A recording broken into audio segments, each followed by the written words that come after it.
Now, as we've gone so far within this time calculations, it's time to have a look at something more complex, like the running total. There are multiple needs for the running total and multiple scenarios how you can show it, and we will see three of them in action. The first is just summing the data by years, the second months, but in a specific year, so just running total inside a particular year, and all days in the database. Let's start by inserting a pivot table, placing order date on rows, and as usually sales on values.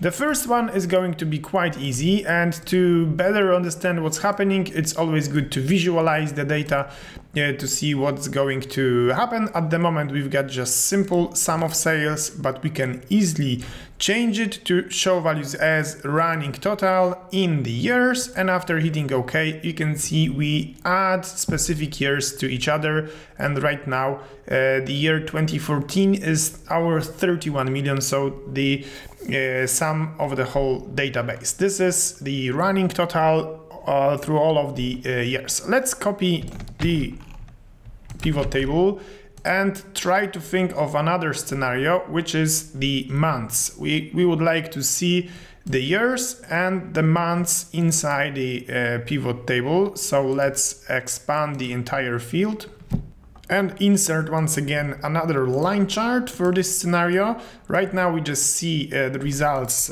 one by one, but we would like to see the running total for every year, and then it should start from January's result in the new year. So once again, let's try show values as, then running total in, and this time you would like to run in order date or in month if you work on a different name. For me, the order date in here is the lowest level of the auto grouping, which is the month level, and once I hit OK, you will see I sum up all the results until the end of the year and then start from January.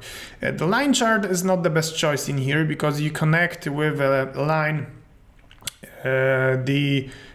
December and January between the years, so maybe let's change this chart into a simple column chart, which is going to help us to avoid this problem. Until now we've seen the aggregated level, so we aggregate the data on the year level or on the month level, but what about the daily level?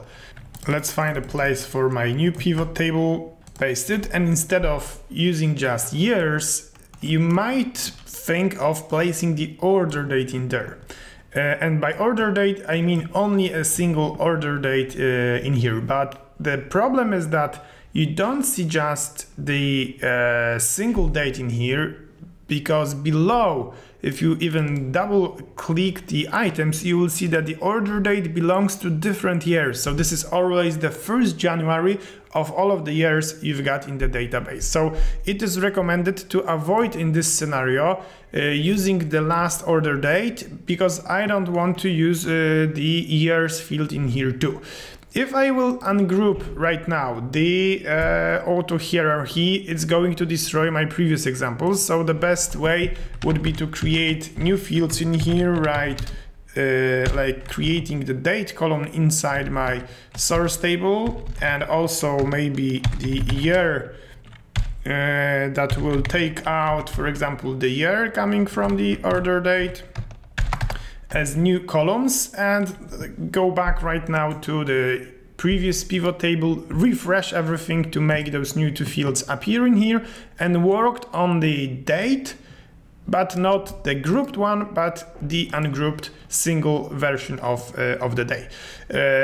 Right now we can change the calculation we have to show values as the running total in my date, which is the base field, and after inserting the line chart, for example, we will see the results day by day. So in this time the auto hierarchy was a bit constrained for us, so it's better to have a simple date field in here. Is it possible to somehow show where the years begin and what is the share of all of the years we have in here? We can try place the years on the legend.